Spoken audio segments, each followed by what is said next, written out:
The verses 32-44 from Surah Al-Kahf present the parable of two men to teach an important lesson about wealth, arrogance, gratitude, and faith in Allah. Allah tells Prophet Muhammad to present the example of two men. One of them was given great wealth by Allah in the form of two beautiful gardens filled with grapevines. Around the gardens were palm trees, and between them were fields of crops. The land was extremely fertile. Both gardens produced abundant fruit without any shortage, and a river flowed through them, providing constant water. This shows how complete and comfortable the blessings of that man were. Because of his great wealth and success, the man became arrogant.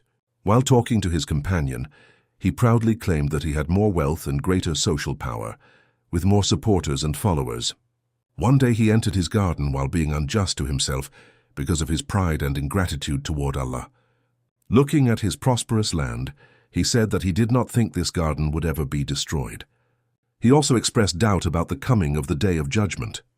Even if he were returned to his Lord, he believed he would receive something even better than this, showing his extreme confidence in his worldly success and his misunderstanding of Allah's justice.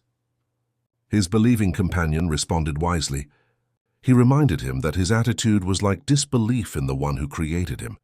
He explained that Allah created human beings from dust, then from a tiny drop of fluid, and then formed them into a complete human being. Therefore, a person should not be arrogant or deny Allah's power. The believer declared his own faith clearly, saying that Allah is his Lord and that he does not associate any partner with him. He then advised the wealthy man that when he entered his garden, he should have acknowledged Allah's blessing by saying that everything happens only by Allah's will and that there is no power except through Allah. Even if the believer appeared poorer in wealth and children, he trusted that Allah could give him something better.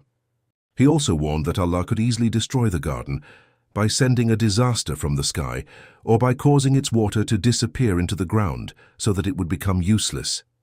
Eventually, what the believer warned about happened. The wealthy man's garden and wealth were destroyed, leaving the land ruined and collapsed. Seeing the destruction, the man became full of regret and began wringing his hands in sorrow for what he had spent on it. At that moment, he realized his mistake and wished that he had not associated anyone with his Lord. However, his regret came too late.